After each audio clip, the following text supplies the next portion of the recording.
The PGL Quake Champions Open continues, and players are dropping like flies. At the very least, they get to drop down to the player lounge, drink some Coke, eat some chips, and cheer and jeer along with the rest of us as we find out who's going to be qualifying for tomorrow's group stage. And with me here, we've got Jason and Flea, as we've got one more loaded in the pipe. I'm sure they're downstairs cheering and drinking Coke, or maybe something a little bit stronger. So there's a lot of unexpected results today, actually. And a lot of players knocked out that we never thought would have been. Yeah, all my chicken was a little bit extra salty today as a result, I think. Yeah. But Flea, it looks like things have been really enjoyable back there. Definitely. Yeah. The atmosphere is great. Everyone's having a good time. I think that even the players that have dropped out of the tournament already are just chilling and enjoying their time. It's a little bit of relief, too. Yeah, it's the pressure off your shoulders. You can just sit back, play some games. I think that none of them are too upset about it so far. He's been nerding out pretty hard, I'm not going to lie. He's come up to everyone like, hey, can I get your autograph on his mouse pad? I have my wonderful mouse pad with signatures. Yeah, I mean, he gets to cast everyone online, but doesn't get to meet him in person. Right, so. I mean, it's a really special opportunity. I mean, it's not every tournament that we get this many players of this caliber in one room. And especially the fact that we've got, the major list of players that we have. We've got pretty much all the knowns, and even the people who aren't here are streaming right now as pretty much in their own special way, saying that they wish they were here. Yeah, we got to tune in some great streams yesterday during the little rehearsal we had. Some good times up. Thank you for the entertainment, as well as Spud Hunter. Appreciated it. Yeah. And Strengths had a few words, too. Yeah. It was in French, though, so I didn't understand it. But, of course, we're going to be getting into the next matches here very soon. We've come so far. We've had to wave goodbye to a few players. But our upper bracket is just about sorted. I think Toxic and Garpy finished off with Toxic getting into that position, which leaves the lower bracket and elimination games from here on out. Yeah, looking at the winner bracket, by the way, the upper bracket, I call it winner because, let's be honest, they're all winners. Nothing really surprising there, except, I guess, if you want to go the route of Sirius and CNZ, getting through to that section. I think everything else kind of played out the way we expected it to. Maybe you can argue Cooler Rafa, maybe you can argue Avix Cypher, but in general, like the players we thought would make it through have. Yeah, I'm just happy that at least it hangs up there, to be honest. Yeah, and Don't worry, your curse will kick in tomorrow. Yeah, exactly. But, yeah, we're going to be looking at one U.S. player in the upper bracket, and that's about it. But I am really happy to see players like Toxic up there. Razy's great. Garpy's going to be doing some soul-searching, I think, down in the lower bracket, hopefully also searching for another pair of wins. Flea, do you think there are any real surprises here? I think one of the biggest surprises for me personally is Lupin, who is actually our next matchup. Yeah. Him getting all the way to the point that he is right now and beating Vu even. I mean, that's because he was talking to me about it beforehand. Like, Vu was like his first real obstacle in this tournament, the first player who's like an actual pro, and well, he beat him. So I think that Lupin so far for me is the biggest upsets of the tournament. Or Vu's upset. Or Vu's upset, yeah. One way or the other. He's still walking around with those like bear sandals too. Yeah, like Yetis, Bigfoots. I don't know what you want to call it. Just 3 toes. There might be some photos out there. I don't know. I'm no longer convinced it's not his own feet. His actual. Well, I mean, the hair disappeared off his head, and it could have gone to his feet. We don't know. Yeah. Well, hopefully it keeps him in the bracket. Vu is definitely somebody I love to see excel, and unfortunately, that applies to too many players for one group stage. So. It's unfortunate. But again, I think I was talking to Hang earlier on, and he was saying, like, you got 16 slots to look at. 16 slots. You got, like, over 20 great players here. People eventually have to lose. Not everyone's going to get through, unfortunately. Facts. That's all the Hang's about. Yeah, it's like you want them to succeed. You would want every single player to make it far, but you just can't. And unfortunately, the lower bracket is also full of cold hard facts as well. There's several players that we're waving goodbye to. We could see them up there. That's not Rafa. Okay, good. Sparty. Yeah, Sparty. We really did think that he was going to get forward into tomorrow. Yeah. But I think actually he didn't get a whole lot of sleep last night. I think that can apply to a lot of players, for sure. Yeah, there were definitely quite a few serious just looked like that. And still, he played exceptionally well today. Yeah, Silent Step is out. Agent is qualified through. Yeah. I mean, to be fair to Silence Up, I mean, he doesn't have a major background in Duel. He's been mostly a team player. An agent has just been constantly grinding Duel. I mean, if you think back to what happened at QuakeCon, right? He couldn't play with Base, which was his teammate from C58 in Cyberfight. Wenger came in, so he's been just grinding Duel ever since, looking for the opportunity for PGL, which he knew was right around the corner. So I'm happy to see him performing well. We got to see him play against Rafa many times on Rafa's stream, and he, I think, blew everyone out of the water with what they expected. Yeah, absolutely. He's definitely upstaging a lot of people. So as we kind of, turn from, the lower bracket in general to, this match, you just brought up Base, and we've got Base here. We've got Lupin here. Lupin, as you said, has been making some surprises. This is actually one that has the potential, I think, to go to 3 maps. This could be a very tight matchup. Yeah, so I think... Okay, well, first of all, I guess I could talk about Lupin really quickly, because really there's not a lot of information on him. From my understanding, he's actually a man of mystery. Yeah, I mean, he's British, so Austin Powers definitely. But he's been a player that's been grinding out the challenger scene in QLL, in the Quake Open League, and he's been performing well there. I think he's one of the highest ranked unknowns here at the tournament with around 2,300 SR, if I'm not mistaken. I think it was 2,400 almost. Okay, okay, I'm sitting at lonely 2K, no big deal. No, but the thing is that he's been grinding his way through. He was happy to play Vu, and when he beat him, he was pretty surprised. I beat one of the old guards of Quake. And then talking to Dahang, he was saying, yeah, this guy's actually really good. Dahang won in the end, but it's not like he won without losing people. Multiple rounds, he would lose out on 2 champions. So Lupin definitely has a decent chance here. But I think Dahang and Base and, everyone he's played so far are going to have such a different style than what he's used to playing. Yeah, this is definitely going to be an interesting game for both of these players. Lupin definitely the underdog, though, but so far he's beaten Vu, so... Yeah, I mean, that's no slouch. I still hold Vu's frag videos from Quake 3 in very, very high regard. And so I don't know if Base has been informed of, I mean, obviously he's been looking at the bracket, so we know where Lupin's been coming from. But, of course, Base has a bit of experience under his belt as well. Yeah. I mean, let's give credit to Base. It's not like he's come in as someone that you would expect to do bad. He actually played against Claws in the upper bracket, and I think he took him to 3 maps. So, that's not an easy feat against, one of the defending champions of Duel when it comes to Quake. So he's definitely put in the time. He's definitely looking good. When it comes to these maps, I mean, of course, if Blood Covenant's left open, Base is 100% going to choose it. But on a map like Awoken, where the pace can be picked up really quickly, I'm a little bit worried for Base. Can he respond the way he wants to? And has Lupin, more importantly, done the research into this? Has he banned away his nicks? He might need to, especially on a map as small as Awoken. And again, going to Awoken for map 1, that's the gloves thrown down immediately. Yeah. There's no time to kind of feel somebody out on Awoken.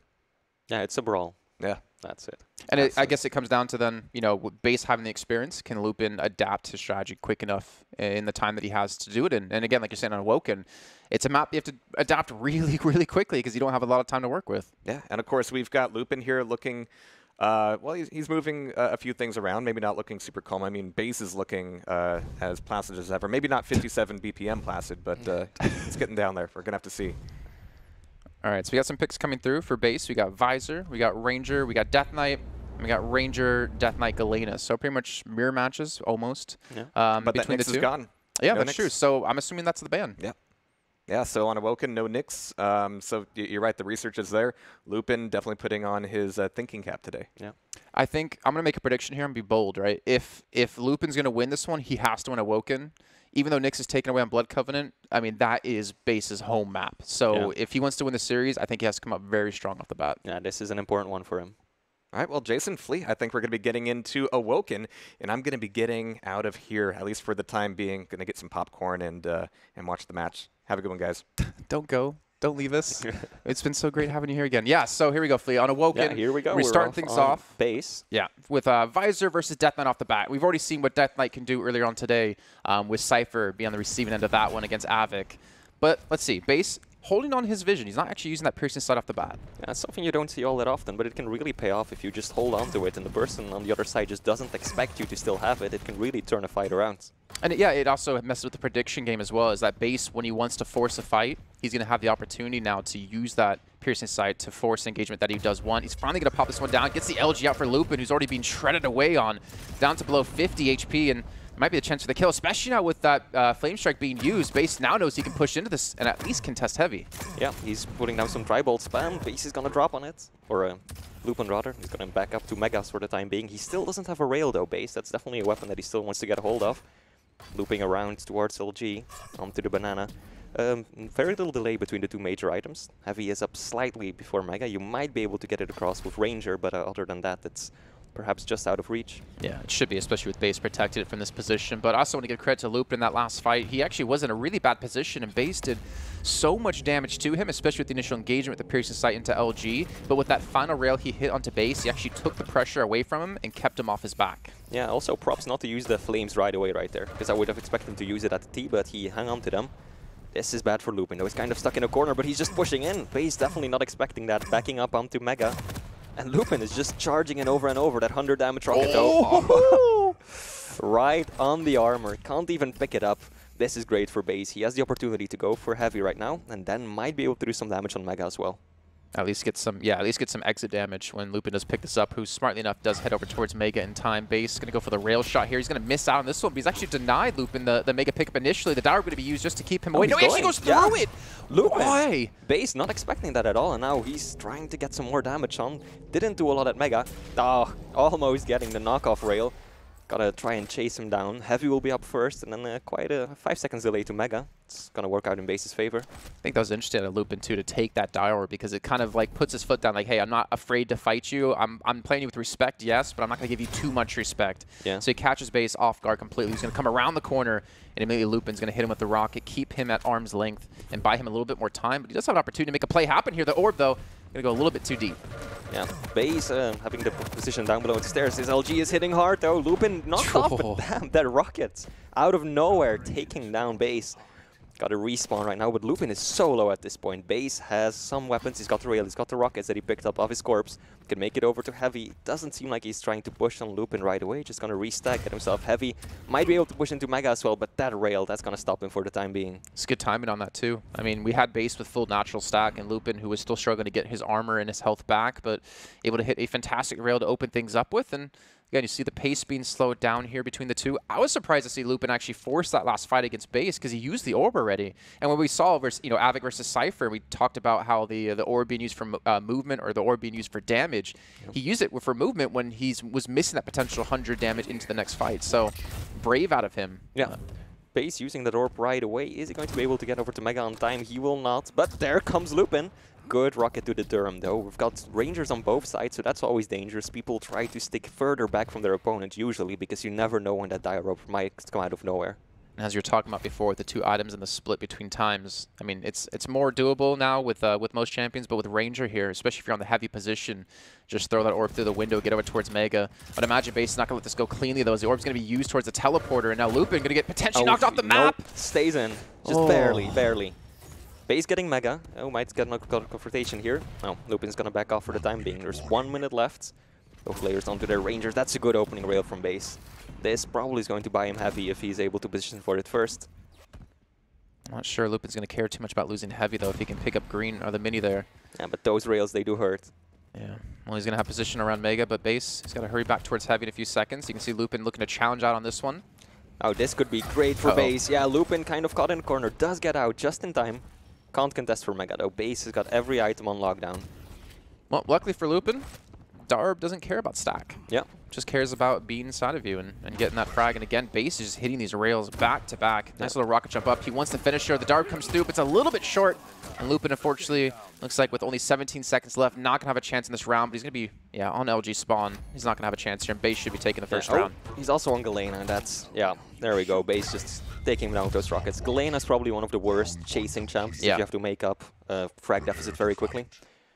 But he had to go for it. I mean, it was a bad fight to take, but sometimes you just have to do it. I mean, I'm never going to knock a player in that situation for like, oh, we should have went for that fight. It's like he had to because he had no time and he was down to champion. So either way, Lupin still doing some good things, Took a kill off Base, and he's looking solid. I just want to see him turn that solid play into some adaptation against Base. Yeah, Base delaying Mega massively. He delayed it for like 10 whole seconds right there.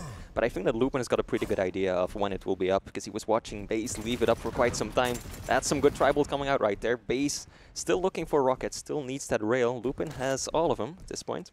It's so weird to see Base actually hold on to that piercing sight for the first 30 seconds of the round. Now, obviously, you know the spawns of your opponent, but it'd be nice to know what route they are going. Lupin on the Death Knight on the start as well. He has the Flame Strike, and it's going to be hard for Base to challenge this at face value. He's going to have to give that one up. Yeah, and Base has delayed his Piercing Sight twice in a row right now. He's got to be careful. If he keeps doing it, that is a pattern that your opponent can definitely pick up on and maybe even exploit. Well, that's what I'm curious about, is does Lupin know he's been delaying it? And if so, is he going to play around it? And then at the same time, you know, Base, you know, if you don't use it, do you lose it? Well, he's technically kind of lost out on one potential extra Piercing Sight that he could have had in this. Yeah. But that's always going to be situational. You know, it depends on like how you want to use it and what you use it for. So you can't really say he technically has lost one use of it since he's been using it in a different way. Absolutely. First time around, Lupin definitely noticed that Base delayed it though, because they got into that fight right in the same spot. Base getting a decent opening rocket. That's a lot of LG damage. Lupin stuck on the high ground, and Base knows exactly where he is. Still's got a way out though. Dropping into a rail. This could be an opportunity for Base. He's going to try and chase him down. He knows that Lupin is stuck around that corner. Tribolt coming out. Lupin jumping in between. Base has got him cornered right now, but he's got to be careful of those flames. Yeah, that's going to be unfortunate for him. He does escape, though, most importantly, with his life, and you can see Base looking to challenge out towards Heavy. He's going to drop, and they're both going to trade items at the exact same time. I was hoping, actually, Lupin was going to be able to hit that that Flame Strike, because that could have been a lot of damage, followed up by a rail shot. He actually could have taken that frag there if he was able to hit that ability. Yeah, he did a lot of damage either way, though. Base was down to 34 points of health after a significantly stronger start, so Lupin definitely didn't lose that situation. Oh, he's going to get locked in again. Okay, yeah. so Base lets him go freely at the jump pad. Not going to go for the rail on this one. Again, both items, exact same time. Base is expecting potentially Lupin to come in this direction. Now, again, with the Piercing Sight being there, he's going to be able to challenge out on this one, and he might have Lupin locked in. Yeah, that LG is going to push Base back a little bit, though. He's got to go back to Mega. Lupin is playing it very cautiously right now because he knows that Base has been delaying that sight all the time. So he's got to be careful because Base might be watching at any given time. No matter where you are, he might know exactly where you are and might be setting a trap for you. Sounds really like serial killery. It's like he's watching you and he knows where you are to set a trap. That's the meta. To catch you. Speaking of catching you, he caught that rocket right there. Yeah, that's a big one. But he can't follow up with the rail. This is really good for Lupin. Hitting 2 shots in a row. Base down to 100 points of health. Is probably going to be able to get the Mega though. Oh, so close to hitting that rail right there. Does have his Piercing Sight ready again though, so that's going to buy him some information when he decides to use it. He's going to try and set the trap. Ah, good rail. Lupin backing off. It's just so weird it seems like for Lupin, because it's the frag he did get in the first round. It was just like a really odd engagement that he... Oh my god, Base. Was that Claws playing for you? Wow. But his engagement was really weird. Like, it wasn't a clean engagement. It wasn't even necessarily a smart engagement at some points. But it doesn't seem to be the one to force the fights. He's been responding to Base every single time so far, besides that one wonky little fight he had. Yeah, I think that Lupin's playing defensively because he's up against Base Fighter. But on the other hand, Base is also playing a bit cautiously because he's up against the Death Knight. And that can be so much damage so quickly if you turn the wrong corner at the wrong time. That can just completely melt your stack. Just gotta respect it, you know? Yep. Just like the Tribolt. And again, Base gonna have an opportunity. That was a great rail though out of Lupin to maybe keep Base back. Items coming up in about 7 seconds time. Again, Base looking for the challenge here.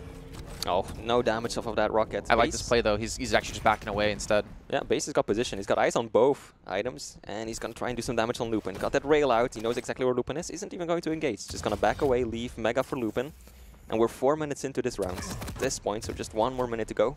Thing is, I feel like Mega Health benefits Visor way better in this matchup than Heavy Armor because of the health pool it gives you to deal with the burst damage that Lupin can do. Armor is nice against big damage, but it's even nicer against smaller damage. Yeah, sure. Definitely true. Knocking Lupin back there, though. That's a lot of damage. And Lupin drops down. This could be it for Base. LG a little shaky. Oh my god, Lupin, so much damage. And he just misses the rail. Mega will be there to stack him back up, though. But at this point, it's basically overtime already. 20 seconds to go in this round. Whoever dies. Base down below, Lupin up above. And he's got that sight. Lupin's still not stacked at all, though. Very little health. Yeah, I mean, in this situation, if you're Base, you're like, all right, well, like you mentioned before, Flea, it's basically sudden death anyways. So let me just restack up properly, get a position that I can force this fight. Even though I know I did a lot of damage to Lupin before, and I know he's probably not back to full natural. There's no need to force engagement when you're not ready for it. And this is going to be it. This is going to be the pushing coming through. He's actually going to back away from the fire. But Lupin's still alive somehow on just about 40 HP. Yeah, and Lupin's got that heavy, but he's got very little health. Base trying to lock him down, but misreads it. Lupin slowly into the LG room and backing back off towards Rockets. Very safe play by Lupin. And I feel like Base just kind of lost an opportunity there. He had such an advantage, and he's giving Lupin a potential chance to get back into this. The second row's going to hit the third, not going to actually connect because he doesn't go for it, but that will be the round either way. But yeah, sorry, what I was trying to say was, like, Base was giving Lupin a chance to get back in the round by not finishing him off when he already had a ton of damage done to him. So it was kind of weird to see that, because I feel like most players, well, I mean, I know he's not an aggressive player, but most aggressive players would try to finish that fight right away. Yeah, it's always a difficult decision to make, because on the one hand, you want to finish it off, but if you push too much, you go plus forward just a little bit too much, you can take so much damage and lose out on all of the advantages that you have. I'm all about that plus forward, though. Yeah. We're off of Base right now. Base getting to sell the rockets. He still needs LG. Lupin does have those weapons that he does not. We're again watching Visor versus Death Knight. Definitely seem to be the two champions that these two players are the most comfortable with. I won't lie. I'm actually really surprised that Lupin isn't running Visor himself. I mean, he's basically a must-pick or a must-ban. Yeah, that's true. It's a good point. And the Galena, I mean, the Galena's nice, but, you know, start Galena then. You know, use the Galena for the totems. That was a great rocket to rail. Base pushing in. Lupin dodging in place. Takes the rocket to the face. Oh my god, I was having a heart attack. If that rocket hit on the respawn and then the rail, I would have walked out of here. I would have dropped the mic and been like, yeah, that's it. No one can top that play. That's frag moving material right there, if that had happened. Oh man, that's his own frag video right there. Yeah, Base. I don't think Lupin knows where he is. He's going up. LG comes out, but he misses the air rocket. Mega is there, or nope, doesn't even need it. Just finishes it off with the rail, and Heavy will be his reward for taking that fight so cleanly. Oh my! And, oh, Lupin still staying in. That almost knocked him off the map. Yeah, but he's in a bad position. Doesn't have the HP, doesn't have the armor. Now he might be chased down by Base here. He's going to continue for this rampage. He's looking for the shot. Doesn't have the rail out for this opportunity. But now he's got Lupin locked in here. Lupin, he's trying to use the LG to get away from this one. But Base, it's just an easy rail shot to almost finish this off, and he just can't connect. Yeah, no, Base kind of threw that one right there, because Lupin shouldn't have dropped down. He put himself in such a bad position. I don't think he really realized how close Base was behind him. But still, Base has got full control. He's got the stack. He knows where Lupin is. Lupin kind of stuck. Doesn't have any armor. Just has around 100 points of health. Nicely done. Holding out that nail gun to not make any sounds. You know, I'll give Base this credit. He is just choking this map of resources for Lupin. There's no major item pickups for him. He's denying hourglasses as well as the best he possibly can to stop those totems from being picked up. Lupin now, that little health bulb just gave away his position. Yeah. And now Base going to take that first map here in the series. 3-0. Very convincing. Very. Yeah, this is a Base. I mean, I think this is what we expected. I think that Lupin is a great player. He beat Fu, but I was not expecting him to beat Base as well. Yeah, and the thing is, you know, you can see some frustration on his face there. You know, it looks like a relatively young player. I actually don't know his age. But looking at the series, you know, with Blood Covenant coming up next, like this is the map that he had to have won to have a chance in the whole series, I feel like. Unless this is like a great pocket pick for him, Base and Blood Covenant are like this. They're like literally hand in hand. Yeah, he loves that map. He absolutely does. So this is going to be so difficult for Lupin. Looking at the scoreboard, though, Base definitely dominating that entire game. More damage, better item control, and the accuracy, 37% to just 22% on Lupin. That 46% railgun and then 42% LG from Base. That's so difficult to go up against. There's a big difference, though, in the rails. 25% to 46% accuracy, but also the damage, like 1,000 between the two in that one. Yeah. With 28 shots attempted out of Lupin compared to the 39. And, I mean, we saw Base hitting those shots. And if you're hitting your rails, doesn't matter who you are, you become instantly scarier. So a little unfortunate he wasn't able to get a lot of damage down. But I'll give him credit for his survivability. Like, he was not going down easy. He was not going out without a fight. Yeah, he took it. It's still the final minute several times. Next map, Blood Covenant. So this is Base's home base, so to say. With no Nyx, though. No Nyx. Like, his Nyx, him and Agent on this map just look fantastic. I mean, Claws as well. They always look amazing when it comes to this map, especially with Nyx. But Base doesn't seem to be too phased in this matchup with not having his favorite champion available. That's true. That's true. It's always lovely to see two Nyxes go up against each other, and then one pops the Ghost Hawk and the other follows right after. And they're just standing. Got a silent standoff. Won't be happening this time around, though. No Nyx allowed. I hope Lupin, though, goes for Visor this time. He should. The thing is, yeah, his rail, he didn't take as many rail shots as his opponent at Base. But his accuracy was really far behind, and obviously the Piercing Sight helps out a ton with that, being able to see where they are. But I'm hoping to not see Galena, because the time we did see his Galena, it just didn't really do anything. He didn't have the time, because Base had so much control of the map that he wasn't able to get 3 totems down, and he wasn't able to set up for the overstack. So I'm hoping he changes up his champion picks this time. Obviously, we're going to see as we're about to load into this, but you know, Base is looking good. And I'm seeing why he took a map off Claws. Yeah, Base is looking so strong right now. Definitely agree with your champion picks. I mean, Galena, just on this map, she's not as effective as she is on Awoken, and Visor is all the more effective here.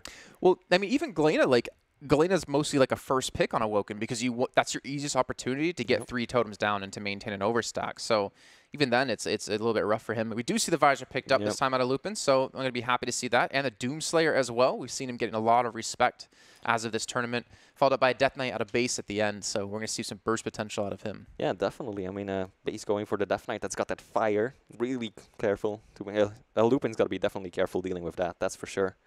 And there's a lot of opportunities on this map, too, for these like close range engagements. Oh, yeah. I mean, obviously not as much as Awoken, but, you know, if you play very sneaky and you hide around a corner, which we've seen base trying to do for the last map, like, it can completely catch you off guard. And if you're Lupin, who already seemed to be really frustrated from the first map, I think that could set him off and, not say tilt him, but really kind of get him down on himself. Oh, yeah, I could definitely see that happening. Base trapping, like, the teleporter exit with that flames. That could throw Lupin off, definitely. All right, well, ladies and gentlemen, we're about to load into our second map here of our penultimate game of the day. It's base up against Lupin, and it's going to be on Blood Covenant, and we're going to be starting things off with a Visor versus Visor. And you can already see Lupin off the bat using that piercing sight. Yeah. Oh, getting a little bit of nail damage right there, but base definitely retaliating with that heavy machine gun. So powerful. I feel like I haven't heard anyone talk about it just yet, but that change to the spread of it scoped in, like making it a lot tighter, a lot easier to hit, like that was a massive change, and you can do so much damage with it now. Yeah, it can go toe-to-toe with Rail and even out-damage it. I think it's got a higher DPS than the Railgun at this point, but you got to hit those shots. Yeah, very true. You can see Lupin going to be holding towards bridge, trying to deny Rail away from base, who already has it though, so it's not going to be working out too well for Lupin off the bat. Yep. He does have the weapons he needs. Lupin will be looping over to the Mega Health. Base will be picking up heavy. Very little delay between the two items. Lupin using his side base, again, hanging on to it. He's delaying it, waiting for Lupin to come out of the teleporter, and still misses the setup rail. Kind of surprised to see Lupin actually pass off the tri-bolt this entire time. He's been sitting towards Mega for like the last 15 seconds, and yet he didn't even bother to collect it once. Don't know if that's an oversight or me reading into it, or maybe he just doesn't favor that weapon as much. I know if I look back to what happened on Awoken, he didn't have, I think, any shots on the tri-bolt, period, or at least it was way lower than base. And we know how strong the tri-bolt is. You know, there's a reason people use it nonstop to spam. Oh yeah, tri-bolt can be such an effective weapon on some maps because sometimes you just have the perfect range, the perfect angle, and you can just do so much damage. Those balls exploding in someone's face. Stacks are very, very equal at this point. Lupin waiting at rockets. Game being slowed down a little bit. That's something you see very often with Visor versus Visor. Finally, he picks it up 1:40 in when he spent about 1:20 of that on this Mega side. He's actually not transitioned across the map too often. Once he got the rail, he's kind of backed away from that area. He's already been taken low here. Base again, still hitting these rail shots. And it looks like, I don't know, it looks like Lupin's giving base too much respect now. Yeah, might very well be. Oh, that's a good opening rocket though. He's going to push in right after that. LG out, but base, good defensive rockets pushing Lupin down. Still Lupin leading in the stack right now. Both major items up at the exact same time. That tri-bolt, that could have hurt. Lupin using the tri-bolt. There we go. He's doing it. He's missing a lot of his shots here, though, on the jumps across base. Going for those mid-air flicks. He's not hitting them at the moment. Piercing sight's going to come in. Will we see the rails come out of Lupin? Or if he misses that shot, base can pounce on top of him. He still has a stack lead as he has the full natural. And Mega's going to be up. He just needs to dodge away from this rail, but that's going to be a great shot by base. And base can continue to look for the pressure, but he doesn't have the HP to necessarily do so. Yeah, Lupin might be able to do something here. Nope, he misses the shot. He wanted to try and do some exit damage, but right now we do have bit of a delay between the two major items. There's around 8 seconds between the two of them, so that could allow either of these players to set up some kind of control, get an orientation going. We've got probably Lupin. He's got the stack advantage. He's got all the weapons, and he's in position for Mega first. He's not intending to let base on this. I'm just going to hear him above him now. I'm going to go back to the teleporter here. Base backing away and giving respect to Lupin. He's actually going to ignore the Mega, trying to challenge up towards Heavy. This is a smart play. He's actually right above him here. He's going to spot him out as well with the piercing sight. Going to actually meet him towards LG, at least try to catch him off guard. He's going to actually finally get the fight he's looking for against Base. The LG is melting him away, but Base is still alive. Yeah, great rocket by Base, because that saved his life, that one. Just 100 damage pushing Lupin back, and now Base might actually make it onto the Mega if he's fast enough. Yeah, Lupin isn't going to go for the rocket jump. That's what you'd expect him to do up to bridge, so that he's got that quick route over to Mega. Setting up on the top. Green armor. He's just trying to slow it down. He's trying to hear out for Base. He knows that Base is somewhere to the right because Base can't really get away without him seeing or hearing him. Goes for the nail jump. Ah, almost makes it. Almost makes it. So effective if you can pull it off, but it's difficult. Yeah, very, very difficult. Mastery of movement in this game. There's only a very few players out there that really have it, especially in thinking about nail gun jumps. Nitrino instantly comes to my mind, especially when he has a Nyx. He can pull off some very, very pretty things. Oh yeah, absolutely. Blood run down from the blood pool up to rockets. It's one of his favorite jumps. Love seeing that one. Now we're 4 minutes in and still no frags. Visor versus Visor, just a really careful game. Both players kind of trying to give each other perhaps a bit too much respect. They're not really pushing in on many items. They're very often just content with picking up the item that they had lost. Well, I was saying before about, it's nice to see Lupin start to get the fights he wants and start to get more comfortable and be aggressive, but I also forget that Base likes to play Blood Covenant this way and plays so slow and so methodical that it really kind of, if you're Lupin potentially, can throw you off. It can really frustrate you in this slow kind of style that you want to force fights, you want to, gauge, but Base just constantly keeping his distance and eventually looking for that one fight, which is all he needs to finish off the round. But that's a great double rail. Yeah, it's definitely something that affects a lot of players, myself included. I'm just the kind of person who wants to go, go, go, but then if just the game just drags on. Lupin out of ammo, very low. This is Base's opportunity. He's going to spot him out. LG looking good. Rocket as well. Base not going to go for the rail shot there. Mega's going to spawn in about 1 second time. Lupin, unfortunately, going to miss that shot, but he should have Mega here in just a second. He's definitely going to need to pick up some rail ammo. This is a very, very rail heavy map if you guys are unfamiliar with it. Oh, Base might hear him if he drops down. He's not going to, though. Lupin backing away, going up the bounce pad, and we might see the final confrontation here. Nope. Lupin using that heavy machine gun so effectively. He notices that Base is using the side. He knows that he can't, or that he can take advantage of that in a little bit, since he will have his side up in around 15 seconds. Just don't pull a Dewey versus Chance here. Don't let this last for like 15 minutes of overtime. There we go. That's Base the fight. looking the wrong way. But the rockets, out of nowhere. Very surprising that Base got away with this. And this time Lupin is going to go for the rocket jump. He's just trying to cut Base off for Mega, and Base is going for it. Oh, the switch is the wrong time. He goes to rocket when he needed to have the HMG or the rail out, and he still does not have rail elbow. Keep in mind, he tries to go for the shot there. I think he's forgotten. He still has not picked up any ammo off of this. And again, that's a massive opportunity. Like I would assume most players in that situation, like the top level players, would have guaranteed that frag, especially having the jump on Base. Yeah. Hands down the worst sound in Quake Champions. The click of an empty weapon when you don't expect it. And it happens to the best of us, as you can clearly see. Yeah, Lupin definitely frustrated with himself. He's just firing around with a machine gun. Oh, that's a lot of damage coming out there, though. Base got to be careful. Continuing to spam away, and again, Lupin can continue to hug this side of the map. Still missing out on rail ammo for the last, what, two minutes of time almost at this point? Nope. And still Base will deny it even longer. Got to use the shotgun instead, but there we go. Rail finally back in Lupin's hands after being parted for so long.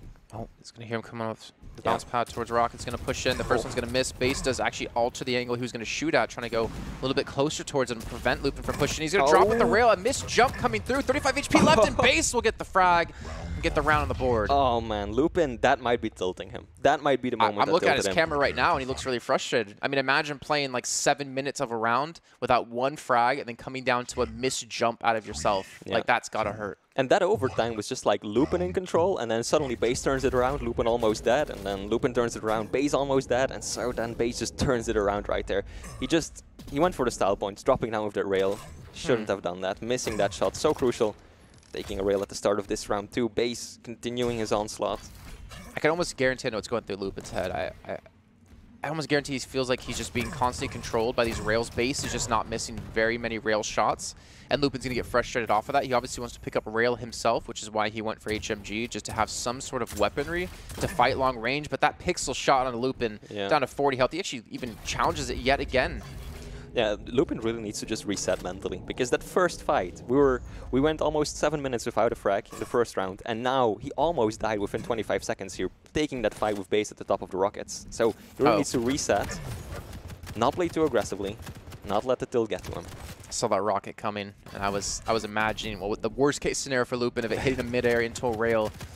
But he does get the Mega, and again, if we were to look at a heat map of this not series, but this map so far, it's basically been Lupin on this half. Like, we've hardly ever seen him go over to heavy. The only time he's really gone there was when he was trading items with Base to give him Mega and for him to take heavy. Yeah, Base definitely more mobile on this map. He's taking shots from everywhere, every angle, every corner. This is good from Lupin, though, getting a good rocket from above, trying to chase down Base, but won't make it in time. Base dropping down, might be going up the bounce pad. That could be so risky. No, he will not go for that. Heavy is up, and there is a bit of a delay between the items, and there's 5 seconds in between the two of them. Oh, this could be a lot of damage coming out from Lupin. Switches to the LG. Base, can he get out? Yeah, with like 5 points of health, and Lupin will chase him down. That's good. That should give him a bit of a morale boost. So now I want to see his control. Now that he's been able to get that... Okay. Well, now control's just been thrown out the window. Nice little shove comes in from base. But I want to see control because we're actually dead even in terms of major items between the two players. 9 and 5 in the respective starting points. Lupin now on the Doomslayer. First time we're going to see him picked in the series. He's going to be able to pick up rail off the bat, and he's already looking quote-unquote better, just the weaponry that he does have. But now he's in a really interesting spot here. The orb comes through. Oh, the damage from the orb. Like, even if you don't get the frag, you can still do 100 damage if it just goes straight through someone. So really nice play by base. Lupin down to his final champion right now, and base looking super stacked. Got that mega just in a few seconds. Lupin, luckily for him, doesn't go for that orb. Base completely lost sight of him right now. Mega will be going to him though. Heavy will be the next major item to come up. And base is using the Tri-Bolt. Oh, that was a great rocket jump. He wants this chase. He wants this frag. He wants to be one round away from getting through into tomorrow. And Lupin with no HP. The shotgun blast is going to be eaten by the wall. He has no health left. I think base knows it. Yeah, base is going to back up to the heavy, though. He kind of lost track of Lupin right there. Doesn't want to take too many risks. Mega's in 5 seconds, so it's not like he can even pick that up as a backup plan. He has to back away completely and just continue to get these 25s. Is now base with Die Orb ready to go. He can look for the fight to happen yet again. We can see he now knows exactly where Lupin's going to be, and he's going to force out a fight potentially into Banana. Yeah, this could be really good for base. He saw Lupin use the orb, got nothing out of it at all, and now he knows that his opponent doesn't have that orb available to him for another 15 seconds or so. So base might, if he gets a fight, he could probably take it home right here. Lupin needs to avoid every single fight he possibly can. He's in a really rough situation, right? Because he's got a minute and a half remaining. He's not even back to full natural stack. Nice little fake rocket jump by base there. It actually catches Lupin looking the wrong direction. But he has to get a frag here with a minute and a half to go. And he's been able to finally restack back up, but the fights still have not been going his way. Yeah, it's definitely base just, coming out with the rockets. And there we go, Lupin will fall, and that's going to be base taking home the second round. This could be the end of the series already. If base takes home the next one, it's a quick 3-0, 3-0. Yeah, one left to go here, Flea, and that's really unfortunate for Lupin. You can see he's like, yeah. Right. After he finally worked so hard, I mean, over the course of those 2 rounds, it took him, I want to say, 8.5 minutes to get that first frag on the board, and then once he did get it, it was quickly shut down just by the Die Orb kill out of base. So it's like, yeah, you gotta kill. You know, you've finally got some stress off of you. You know, some weight off your shoulders, and then you're dead again. So. Yeah, I mean, we've been talking about it a lot today, but the tilt factor is really a major aspect of Quake. If those things just keep happening to you and you finally feel you're catching a break, and the next thing you know, you've got that orb instantly dead. Well, here we go, base. Uncharacteristically, you're going to miss that first rail shot here. Yeah, Mega will be up first. It's going to probably go to base. He's got position for it, but there's just a 3-second split with Heavy. Oh, that rocket could have done a lot more, but the combo into the rail, that's going to be nice. Base trying to chase him down. Is Lupin going to go for it? He should not. He's even going to drop down and take the fight. Yeah, he's actually seriously going to go for it here. Base, if he's not missing these shots, Lupin should have been punished. That actually almost should have been a kill out of base, actually, because of Lupin going for the heavy armor there. But he gets it. He gets away scotch-free, luckily for him. Yeah, definitely. Base could have done more with that, but Lupin played it well. He was out there just in time, very quickly. Base still setting up. He's got the Mega in just a second, and now there's 10 seconds before Heavy, so that's a lot more time for Base to make it over there on time, get set up, get all comfy, and take it as his own. And he's got a piercing side advantage too. Yeah. By about like 20-second window. LG's not going to land. The Tribal going to be spammed over towards Rocket. He has the time. He has the ammo to continue to do this here. And Lupin just being melted another time, and now Base is 2 frags away from getting through. That tracking, though, that was just perfect. Oh, Lupin is just pushing in. He goes for the orb.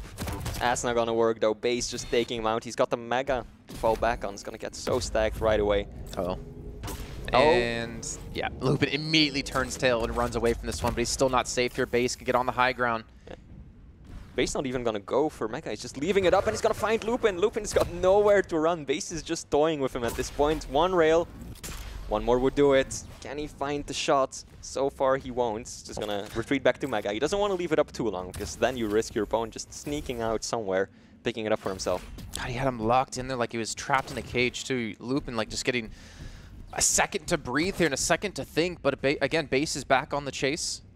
Yep. He's going to hear him going up the bounce pad if he does go that route. We're going to hear him picking up the light armor in a second. Yeah, he has the first rail through. Now Lupin, with not a lot of HP, he's just being locked down and fully controlled. Yeah, Base has got control of the top now. Another vertical rail. Is this going to be the end? Lupin tries to get out. Base, click. No ammo left. Very nice rocket jump, getting a lot of horizontal speed. Both major items up. Which one is he going to go for? He's just going to go for Lupin. He doesn't want to take anything. Oh, Lupin even throwing What out is the he smiley. doing? What is his hand move? What does this mean? Does that like take a picture or something? Look at that. Watch him. He's saying, clip it. Let's see. What does that mean? Is he like framing himself? He's framing the shot? He's like, clip it. Is that something in is that what it means? I don't know. Is it something in Russian? I don't know. I'm not familiar with it, but still, base very convincing. Didn't drop a single round. 3-0, 3-0. I think I feel bad for Lupin because I feel like he went up against a different beast than he's used to. Yeah. Especially up against a Hang. You look at how that went, and he was locked down to Mega side for the majority of the game.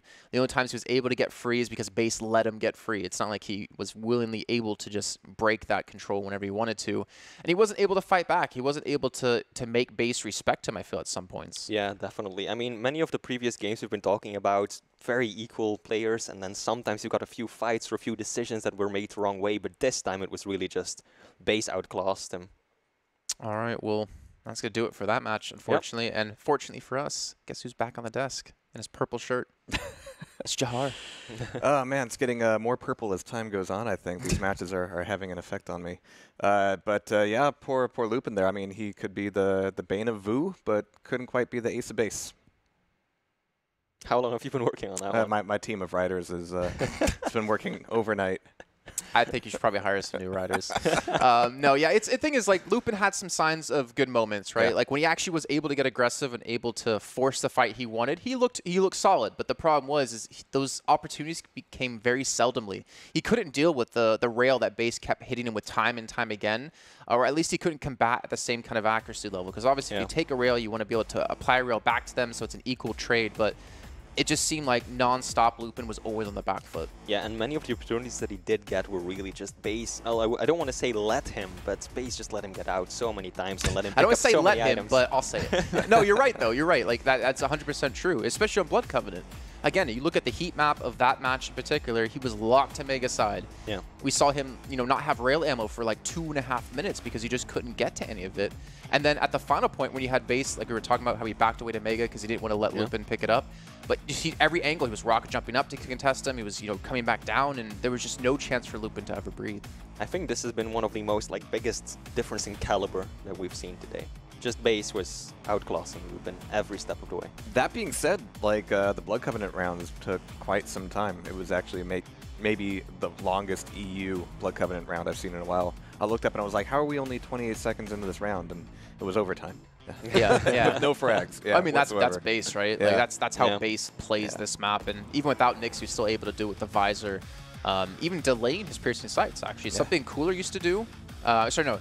It's actually the opposite of what Cooler used to do. Cooler used to use it non-stop, but we see players like Cypher like to delay it, to use it when they want it, when they need that information, when they're unsure of themselves, or when they want to force something out, and base was doing the exact same thing. Yeah. You really have got players that are super aggressive and that just get anxious when the rounds last too long, and then you've got the completely other type of players like base who are really just like, this is fine, I don't mind. 5 minutes, 10 minutes, 15, you make a mistake. Let's break a record here, boys. Let's go for 20 minutes. And you can see there, he was totally unfazed the whole time. Like, base was just po-faced, stone-faced. Stoic. We know him. Yeah. So I think Lupin has got a lot to be proud of. Again, being able to take down Vu is a big accomplishment, but we're going to be waving goodbye to Lupin. Credit to him though. Yeah. Because he's been grinding, right? He's been grinding in the Quake Open League Challenger division. He's been constantly trying to improve, and I hope that he takes the experience from this LAN event, takes it back home with him, and hope to see him in Elite soon. Well, it's been a hell of a day. But we've got one more match in the groups before we get into our group, or one more match in the preliminary playoff or preliminary brack-off. Yeah, one of these things. So many games. Watch the Quake to watch all the Quake here. Yeah, but we've got one more before we get into the group draws, which again I'm really looking forward to. One of these guys will be getting into the big bowls of what are they, Kinder eggs, I think? I don't think they're actually Kinder eggs, but it's like the easiest way to describe it. Okay, a name and a ball that you open. Right. Not rigged at all when we get all North American one group. Absolutely. We're going to have our like two players balls, we have at the moment. We're going to figure out whether Whaz's name is going in the ball or K1llsen. So we're going to be catching that here in a very short while. Don't go away. This is going to be a hell of a match.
one more game before everybody here at the PGL Quake Champions Open can breathe a little bit of a sigh of relief, knowing who's into group stages tomorrow and who's not. We've got K1llsen and Whaz coming up here very soon, and again, getting into these lower bracket matches, all the elimination stuff, you can definitely feel the emotions rising a little bit. But rising along with me, we've got Jason Kaplan and Flea. How you guys doing? Hanging in there? Know, I'm not gonna lie, I'm running out of steam as the day goes on. Flea's the only guy here, pretty much, you and Zoot, who aren't going to be jet lagged. Yeah, so yeah, no, just a 1 hour time difference for me. So just crazy envious. Well, I mean, Zoot was crying about being jet lagged. He's like, oh, 2 hours. Yeah, that boy just refines wine like nothing else.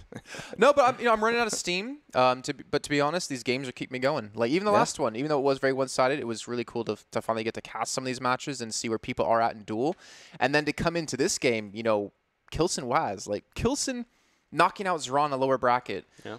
I never would have expected to say that they were both in lower bracket meeting, not even a qualifying match, in a regular match before that, an elimination match. So it's been a really crazy tournament so far.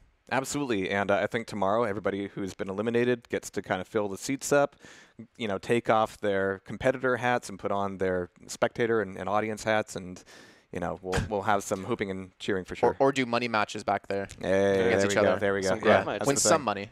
That's exactly it. So yeah, now that we've got the upper bracket totally filled out, the big question mark is these last two spots in the lower bracket. We're going to be taking a look at K1llsen and Whaz, but down there, of course, we've got Rafa and Nico. Oh, wow. Nico beats Sip. Nice context. Yeah. I think that's... Thanks, man. Give me 40/20 vision. I can see through the TV. So Nico, actually, he's like a relatively new player in the scene. And there was a lot of questions about him when he first entered, but he kind of came in with a big splash. I know he was originally, I think, a team player. I know he tried to go for the 2-on-2s. He tried to pair with Meowt. I think it was a guy. I've seen him quite a bit. But it's nice to see, he's able to beat someone like Sib. He's able to kind of make a name for himself here. And more importantly, the one thing I love about this tournament is a lot of people who don't have LAN experience are going to get it here. Yeah. Yeah, definitely true. I think this is one of his first really big tournaments that he's a part of. I mean, he very often plays in the online tournaments, but this is a different beast altogether. So it will be a great learning experience for him, and he's doing so well. And he's playing Rafa, so if there's anyone you could play for learning experience, it's going to be him. Yeah, he gets to have a similar experience to what Sib had in the QL a bit ago. But yeah, of course, we've been saying this for the past few games. We've got a bit of an underdog here versus somebody who's kind of the usual favorite, at least with that matchup. So best of luck to Nico. When it comes to K1llsen and Whaz, I think there's a little bit more up for grabs. K1llsen, of course, one of the most consistent players in Quake history. Whaz has been all over the map in terms of what he's playing, who he's playing with, a lot of team mode stuff, always been a real staple, but now all the spotlight's on him. Yeah, and I think he's going to be considered the underdog if we're to look at it in the matchup. Thing is, we know his, and I'm going to give Jahang credit for this, because I actually talked to him before the match about Whaz a little bit.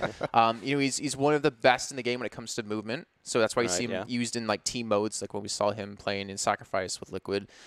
He's very flashy, so he's not really basing his play around controlling the map and controlling items. He's more based around just making those really cool kills happen, or those really quick frags. So I think up against K1llsen, it's going to be interesting to see how that's going to work, because K1llsen, I almost want to say he's very methodical in the way he plays. Yeah. And I know we're talking about it off air, and I'll say it again, and I'll say it till I run out of breath. But his rails, again, I wasn't around during Quake Live, and I always hear the stories about K1llsen.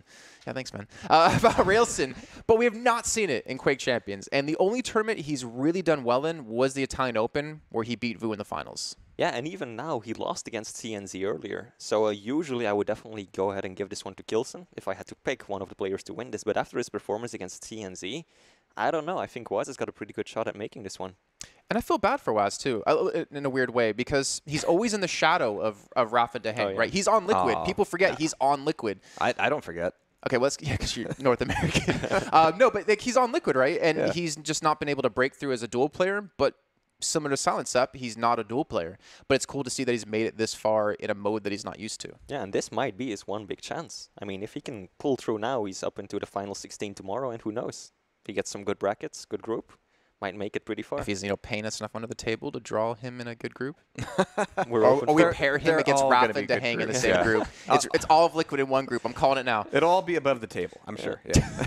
Maestro Liquid. We're open to offers right now, I would say. But you mentioned Whaz mostly being known as a team player, and yeah, it's not like being a team player is like second fiddle to being a dual player. Like just the focus is a little bit different. So Whaz gets to specialize on things like movement, like you said, like his tech in like troubled waters and Quake Live is always one of my favorite things to watch. One of the things that's been a factor in this tournament is how often do you get to kind of let your movement shine? Is your opponent doing their homework like they should and maybe removing that anarchy or that soar lag or somebody else that allows you to kind of, show off a little bit. But we're getting into Awoken again, and I know I've been saying it a lot today, but Awoken gives you no time to figure out what your opponent is going to be doing off of a first spawn. And I'm just saying this because, like, if your opponent spawns rail, you need to have some idea, some historic knowledge of, okay, are they going to go mega? Are they going to go heavy? Are we going to be looking at them like pushing forward into the LG immediately while I'm still back there getting armor? And so you really need to know things like that getting into Awoken. And again, I just hope both of these guys have done their research, studied some clips, studied some VODs.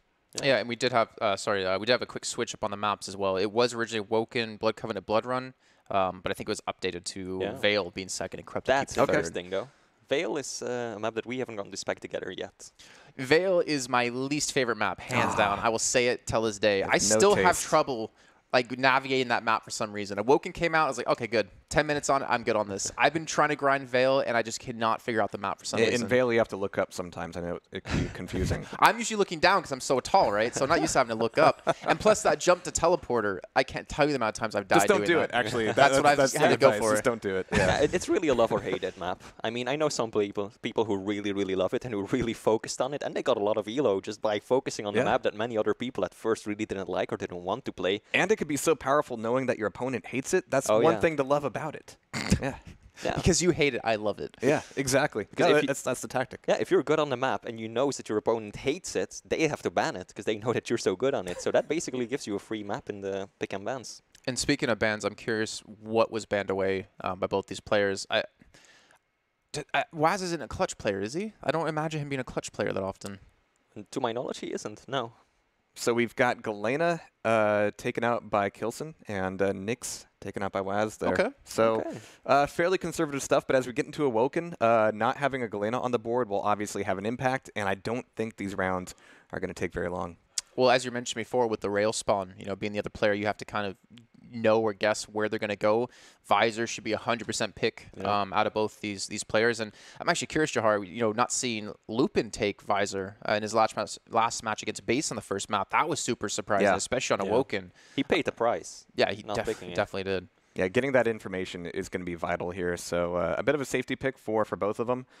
Pretty symmetrical at the moment. And, of course, not having Galena means we could have, again, always my fingers crossed for Keel. Just so much fun to see. I mean, Strog and Peeker's not bad. BJ's not bad. Death Keel, Knight. like you said. Yeah, Death Knight as well. I mean, on Awoken, he's one of the best champions to pick, I think. Hey, and there we go. it is. Wes is picking him. And with that, I think we're going to be hopping into Awoken. Best of luck to K.llsen and Whaz. But I think it's time for you guys to shine. All right, well, let's kick this one off, Flea. This is going to be interesting. Do you have any predictions, by the way? Because we haven't done predictions, which I always hate doing. That's true. But who do you predict to take this one? I'm still going to say K.llsen 2-1, but I think it can really go either way. So okay.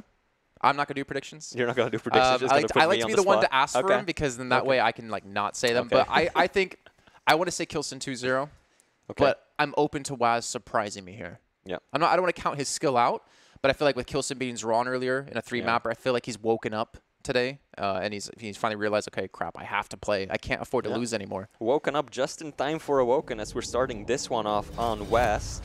He's picking a Visor as his first one. K.llsen is on the Ranger. So far, K.llsen went for the Mega site, Whaz went for Heavy. Still lacking that LG though. Whaz really wants to get on top, pick himself up that LG. Didn't have the opportunity to do so just yet. And it looks like K.llsen has got everything except for the rail. So both players at first just winning each other out a little bit, and they're going to go for the safety weapons. I mean, got to get that Holy Trinity first. Yeah, you don't want those scrub weapons. Nope. You see the Dire Orb used here to Llsen to take away Mega. Heavy is actually available, and Whaz actually doesn't even bother to go for it here. Yeah, very aggressive play by Llsen right there. Going up to the rail ledge and trying to get some more damage, and he hits the shot too. Is he gonna push in? Yes, he will. LG out and at the ready. There come the defensive rockets, but was going off the map. Ring out. That's a good start for Llsen. And he's got a good delay between the two major items too. Yeah, to be fair, I think Whaz was never going to escape that situation. No, definitely not. Trying to just do as much damage as he could, but ultimately just go over the edge. So Whaz actually, you can see, he doesn't have an exact timing of Heavy. Now he's going to be locked in this position with not a full stack of armor. The Dire Orb comes through, almost goes straight through him actually. And Llsen's looking for the rail shots again. Llsen, will he come into light and missing those 2 shots? I'm not going to say I called it, but no, yeah, unfortunately missing those 2 shots, not very like Llsen. Yeah, that was definitely good for Whaz. He's set up near Mega right now. He's trying to just choke Llsen out of that item. Got the setup. He might be able to pick himself up Mega and then just go for Heavy, but here comes Llsen up to the T. Almost out of rockets though. Llsen's got to be careful. Wasn't a lot of damage, but that was a good prediction there. Yeah, and again, double 41s, oh to triple 20s. He might die to fire though if he takes any damage. Yeah, trade. Great, that's definitely gonna favor Llsen since he was 1 champion up already. Oh, that's God. A good rail at the start. Llsen once, twice. Can't hit 3 the first times one. the lady. Oh no, Llsen. Oh, you will find it at the end. Clutching for a second right there, and I was clenching because the drop down right there with just a rail, that could have gone wrong so easily. Yeah, and you see here, Llsen, that quick finisher. I mean, that was a pretty much fight that you're almost guaranteed to get if you're in his situation. I don't think Whaz could be that upset about that because he knew he wasn't at a health advantage. He was at a major disadvantage, and he was at a major positional disadvantage at the same time. Llsen takes away Heavy. Yep, good opening play by Llsen. He used the orb because he wanted to try and see if he had a shot at Mega as well. Because very often players will leave Mega up to go get LG first. That's what he was hoping for. Doesn't get it. Rockets fight at the very start, and both major items up at around the same time. Thing is, like last time Llsen did win something was in November. At least, sorry, a LAN event back in November for the Italian Open. Okay, all right. Maybe he heard me talk about his rails. He's at 54% rail right now, 11 shots, so he's warming up. He's getting there. And he's going to get Heavy off of this too, so he's going to be so stacked. He also keeps a split between the two, a healthy split to make sure to get towards both. And now Whaz playing on the back foot here with that Ranger with Dire up in 4 seconds. He's going to need to put up a kill here. He's going to need to get something going just to get some sort of, not motivation, but morale boost into this match. Yeah, good opening rocket by Llsen. Was caught out in a bad position. Now Llsen's got the position, he's got the timing, he's got the stack. He is set to take both of these major items. Oh, fucking the wrong way though. There comes Whaz. Bit of LG damage coming through. And Whaz actually getting position onto the Heavy. Llsen is gonna push in. Whaz kind of stuck right there. God. These shots. Oh my god, kill. Okay, yeah, don't jump off the map. Oh, no, you're back in! What is going on? He gets the frag. Llsen! 16 points of health somehow. That was very quick thinking from Llsen. Off the map and right back in with that orb. Beautiful play. Pretty low on stack though. Not sure if he can participate in the fight for this Mega. Whaz has to be so frustrated. He's like, I knocked him off the map. Wait, he just orbed back in. Wait, he just hit me with that shot. Oh man, that's... Look at his beats per minute, 146. Like that was a squeaky bum moment right there. Llsen, you monster. That was an amazing round. Very fast. He almost rocket jumps off the map, and then he almost gets knocks off the map with the tri-bolt, then comes back in. Like, oh. That was a thing of beauty. That honestly was. Definitely a thing of beauty. And we're off on Llsen's point of view again. There comes Whaz picking up Mega. Llsen retaliating so quickly with that LG. Wants to get himself the Heavy. Is he able to? I also just have to apologize if I blew anyone's eardrums out there by going into the falsetto with my voice, but that was just ridiculous back-to-back events. Yeah. Llsen somehow tried to pressure with next to nothing of stack to his name. Mega up in 5 seconds and a big delay before Heavy. Llsen's got that BJ and he's got that LG ready too, so that dual LG could come out at any time right now. That's scary for Whaz. He needs to be careful about that. There we go. It's a good little initial rail to keep Llsen away, to keep his distance. Yep. He also has a chance to go towards Heavy, but it looks like he has... Well, the thing is, he picked it up last, if I'm not mistaken, before that kill on Llsen happened, so he has the timing on it, but he does give up the position. Does come with the LG, good look to knock him off the map. Doesn't actually do it just yet as he knocks him into the corner. Yeah, barely staying in. Mega up in 10 seconds. Oh! Good rocket from Llsen though. He did go down, but he hit that final burst of damage that's going to help him out in the next fight. You know, momentum is something that I love to talk about and probably gets over-talked about at some points. So we see them going for an LG versus LG battle. Oh my god, Llsen just pushing in. Just took the LG in the side. He won that battle even with Whaz having Mega. Yeah, that was amazing. But yeah, momentum, sorry. I was wanting to talk about that. Okay, come on, guys. Let me talk about my point. Llsen's looking for the follow-up fight. He doesn't have rail, but he's going to actually look to get on top of the great dive away from Whaz. The Flea, finally. Yeah. As they give us a second. Momentum is massive when it comes to Quake Champion. God, guys, let me. They give us a second. No, they won't. There comes Llsen ready to finish it off. 2-2. Whaz just has 1 life left. No, I don't want to talk about, forget it. I don't want to talk about momentum anymore. Let's talk about momentum after the map. Yeah, maybe that's the best time we should do it. Yeah, I think so. Okay, I think we have a second. No, maybe. Momentum's massive. Okay, fine. I'm done. I give up. Almost off the map, though. Oh, the second shot as well. Second shot would have been beautiful. Was jumping on the ledge just a second before Llsen landing that rail. Mega will be up in 10 seconds. Llsen moving towards it. Oh, he's doing so much damage, though, Llsen. 56% rail after all this time. I think Whaz just fire striked as well up there to deny Llsen from getting in that position. He's actually stuck on the rock there with the destructible environment. And Whaz will get the kill. And Whaz will get the round actually off of that. Yeah, good for Whaz. This might mark a comeback. This could be the turning point for him. So momentum. Some momentum. That's what he needs. Momentum is massive when it comes to Quake Champions. When you're feeling yourself, when you feel like you're feeling like you're playing to your peak performance and you're getting these kills back to back like Whaz was, it's really hard if you're the player on the other side of that game to stop that momentum and get back into it and to pick up a good frag. Yeah. We're on Whaz's point of view right now, landing a good opening rail on Llsen right there, but he's lacking armor. That small armor there at T will help him out quite a bit, but he still needs that LG, and that's something that Llsen does have available to him at this point. Mega will be up first, but there's very little delay between the 2 items. And LG going to be the bane of a visor as well. Yeah, he doesn't have the side up though, so that's unfortunate for Whaz. Can't really predict exactly where Llsen is going to be. He hears him though, he knows that Llsen is above him. There comes the drop. Good rail from Whaz. Llsen pushing in relentlessly, but he's so low. Is he going to continue? He will, despite taking a rocket. He's just going to go for heavy, but he's so low. 1 rail will kill him.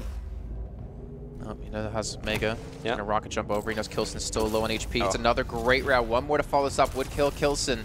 It would slay the beast, but Llsen gets around the corner in time, and Whaz just not hitting the shots he needs to get a massive lead in this game. Yeah, just want to give props to Whaz for waiting with the side right there, because he did have it available to him earlier, but he just waited because he knew that Llsen would just pick up heavy, and so he waited until after Llsen picked up the item to then use his side to know exactly where his opponent would be. Very clever play. Oh, taking a lot of damage from that tribal, though he's got to have Mega to his back so he can stag back up, but he's majorly lacking armor right now. Yeah, and you can see Llsen's been able to steal those one away too from the damage he took prior. Llsen actually going to be back on natural health, but overstocked on armor, and Whaz knows he's right around this corner here, but you can see Llsen expects it. Llsen will eat 61 damage for his trouble. Yeah. Llsen might get himself Mega this time, though. He's had nothing but armor for quite some time right now. Whaz is favoring heavy this time around. Oh, that's a sneaky rocket. 41 damage out of nowhere. Llsen just looking around like, where did that come from? Heavy going to Whaz, Mega going to Llsen. No delay between the items. Whaz is still over at that rail site. He's got all the weapons, and Llsen does too, so both players pretty comfortable. They don't need to go anywhere specific on the map. And here we go, we're gonna see our next big fight. Llsen using the orb, and he gets him with the rockets. Nicely done. He needs stag though. He's at 50 points of health. He's gonna pick up those 2 bubbles. But he needs to play it carefully right now, especially because he's up against the Death Knight. And that fire, that can hurt so bad. Yeah, both of them gonna have very offensive abilities if they do round the corner into each other. I did like the engagement of Llsen too, looking for damage in that area with the die orb that he had before. But Whaz, we haven't really seen him hit too many of these fire strikes just yet. Hasn't had as many opportunities as he was probably hoping for. Yeah. Llsen playing this very sneaky. Here's him go around towards LG. Yeah, and at this point, as far as the items go, both players have the exact same amount of megas and armors picked up, so very well balanced in terms of items control. Llsen setting up over at that rail. Sorry, a Thanos meme just popped into my head when you talked about everything being balanced in terms of major item pickups. They're going to be picked up at the same time. No delay. Llsen looking the wrong way, taking a little tickle of LG right there, getting out of the room relatively unharmed though. But he needs to be careful. Both players right now have got an ability that can do so much damage so quickly, so they need to be careful and mindful about the fights that they do or don't take. And if you're Llsen here, I mean, you're up 2-1 in rounds. You're up 1 frag here in this round. That could get you into match point. Yeah. You don't necessarily need to force a fight either. You can just play this cooler style. You know, drag out the last minute and a half, force Whaz to come to you, where you can use your orb offensively. And he's constantly trying to keep his distance. Yeah, he's trying to keep these items, but he's also not giving opportunity for Whaz to surprise him. He's always pre-firing these corners. Yeah, really good plays by Llsen. He just gets himself Mega, and now he's just trying to do damage to Whaz. Whaz kind of stuck right there. Llsen, nice orb. Got some distance on that one too, looking really solid right now. Still on fire, but that'll pause any moment right now. But that's great for Whaz though, because those fire, you can see the damage takes through the walls. So Whaz knew exactly where K1llsen went because he was on fire. I want to know, what kind of fire is that, or what kind of water are you in when it comes to Awoken? Because you would imagine the water would put the flames out, the rocket jump up, getting really aggressive. A great rail to keep K1llsen at arm's length, but that's the follow-up shot out of K1llsen, and that's the third round. Beautiful rails by K1llsen. Yeah. Is he slowly starting to live up to that rails? No, not yet. Honestly, it's kind of like you know, Razy's keep. But he's like not been winning Corrupted Keep for a long time. It's kind of like, well, K1llsen has not been performing with Rail for so long in Quake Champions that he has to prove it to me. We saw some good things. 65% though. 65%. Yeah, I mean, yeah, I can't complain about that. He's been doing some good things. Yeah. But it's not the legends I've heard, you know? Yeah. It's not the story of K1llsen and what he can do. Well, as we were discussing with Jihar earlier, I mean, it is, of course, different. It's a different game. Different altogether. Gotta be careful with that. Sorry. Anyways, yeah, we're about to hop into... there we go. You see the stats on the screen there. Yep. And we can see, like I said, K1llsen 60. Thing is, I know I look like a dick saying, yeah, his rail's still not there for me when he has 65% accuracy, but I don't think anyone can argue with me about the domination he had in Quake Live with rail versus the domination that he does not have with rail in this game. It could, you know, count it down to the meta, could count it down to champions and abilities, but he's not lived up to that legendary status that I've heard. He needs to have like multiple games in a row where he's performing like that for me to give him that title back. I think it overall just might be more difficult to hit the rails on this game because you've got so many different hitbox sizes, so many different movement speeds. It's so much more difficult to actively predict exactly where your opponent is going to be. And as Jihar was saying, it depends on the packets and the order, and I'm pretty sure he's trolling the hell out of me with that one. But yeah, still, I mean, that doesn't really matter too much because we're going to our next map, and now K1llsen's one map away from getting through into the main event. Yeah, and if I do believe this is Whaz's pick, right? Yep. Yeah, so this is going to be interesting because, as we said earlier, Vale is really the kind of map that many people, they're either really good at it and they love it, or they are not that good at it. It's a very polarizing map. Very polarizing, definitely. Yeah. And I don't actually know how much time K1llsen's put into this map. Because thinking back to like when we had the Italian Open and when we've had the Beat Invitationals and the Quake Open Leagues, Vale wasn't even in the pool. That's true. If I'm not mistaken. So I would imagine if you're a player like K1llsen and you're experienced and veteran as he is, then you're gonna know your weaknesses and you're gonna know that this map will probably be one of them. And I'm imagining he's put in the time to kind of help with that. I don't doubt it. Any idea of what the champions might be? Because this is a very different map than Awoken, obviously. Kill. Yeah. I would imagine Kill. Galena was one of the bands. Yeah, it was one of the bands. So can't pick that one. Kill, Death Knight, Ranger. I think we're going to see at least two of those three, not necessarily in those order. Visor, potentially. I don't think it's as a necessity on this map as it is in other maps, but it's always a solid pick no matter what. Yeah. This is Kill City, though, and immediately was picking that kill, and K1llsen countering with the same Ranger. Oh my God, Death Knight. I'm going to look like a god if you go Death Knight. DK, let's do it. Just don't do Galena. The amount of times we've done tournaments where they're like picking picking band champs.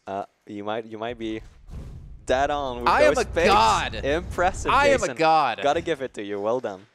It's not really a hard thing to predict, though, right? It's not hard at all. Take 3 offensive ability champions, use them on a map with tight areas, and then profit. Small question map. mark, question mark, question mark, and then profit. Small map, all-out brawl, lots of tiny little winding corners. So and fast areas. map, right? We're expecting fast play to both. Yeah, I think this is probably not going to be a very long map at all. No overtimes.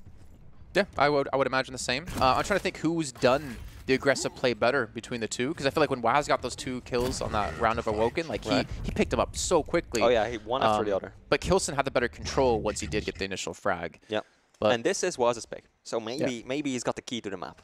Well, we'll see if he does have the key to the city of Vale of Nath. We're going to hop into this one, and we're going to find out if we're going to a 3rd map, or if K1llsen will take this in 2 and get through to tomorrow.